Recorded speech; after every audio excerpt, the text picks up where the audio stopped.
से हमारे बड़े भैया शुभम लस्सी वाले भैया की तरफ से बहुत बढ़िया शुरुआत कैलू। दिल से धन्यवाद भैया की। अच्छा लगता है आप लोगों के।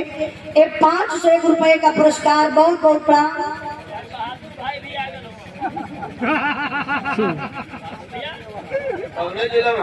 स्वर्गीय राजेश यादव खन्ना, आप पूर्व प्रधान स्वर्गीय बाबूजी के आप सुपुत्र हैं।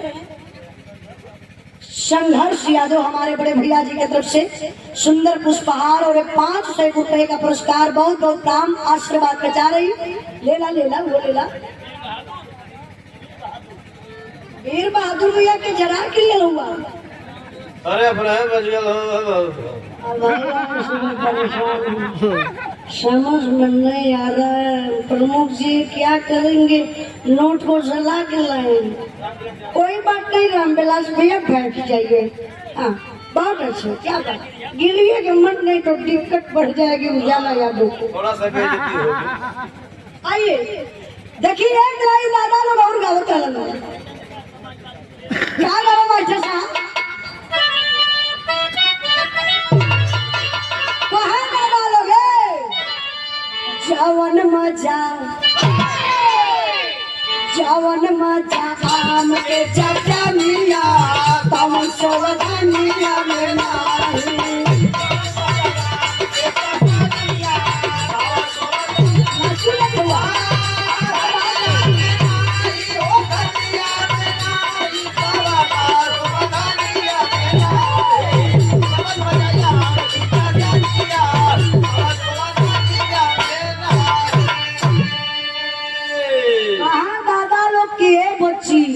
जवन मजा वो मजा कहाँ मिली?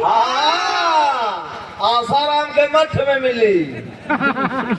वो मजा कोनो मंदिर कोनो गुरुद्वारा में ना मिली। इतिहास स्पष्ट बतावत बा कहाँ मिली। जवन मजा अपनी दुल्हनिया कवन हीरोइनिया में नाही।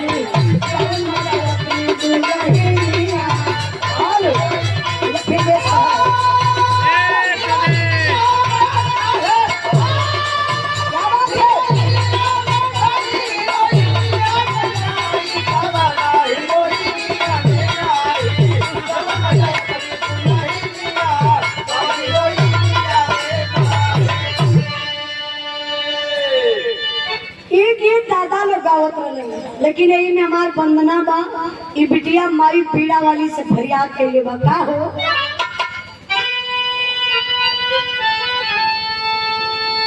शोभा यादव जी की तरफ से 100 रुपए का पुरस्कार, शंकर यादव जी की तरफ से 100 रुपए का पुरस्कार। एक गीत के भाव पर बहुत बहुत प्रणाम कहना है।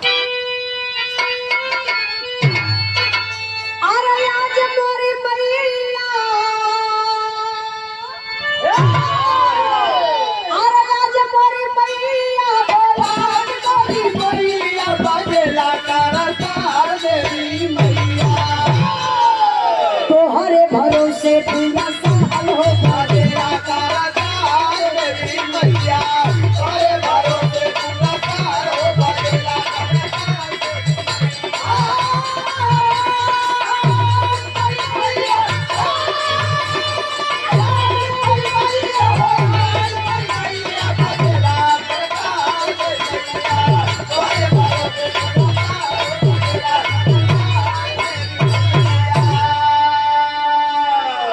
अलग अलग साथी के हो खेला नसीब हो।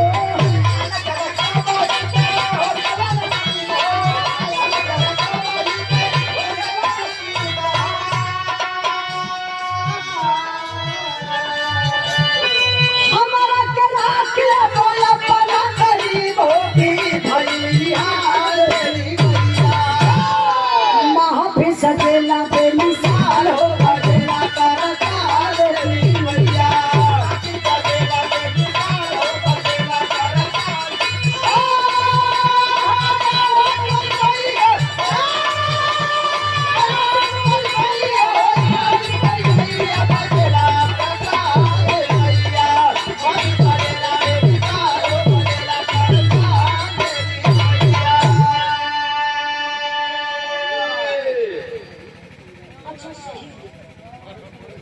आप हमारे विधायक भैया के बड़े भाई शहीद सूबेदार यादव, अच्छा शहीद सूबेदार यादव के आप छोटे भाई हैं सुनील यादव भोनू।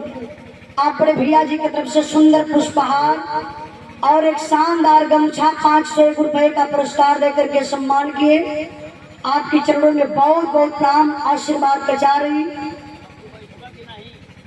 नहीं जाएगा वही चलाएगा चाचा, कोनो बात ना। वो पर थक जी खुद देखा 70 रुपया में ज्यादा दम ना हुई। हाँ हम बुझत है 70 वाली है करे अरे कुछ टाइम तक ही जबले चल पूरा रंग जमौले रहा। हाँ रंग जमाई है, ई ना जमावत हो 70 वाली रंग जमावत इनके अंदर।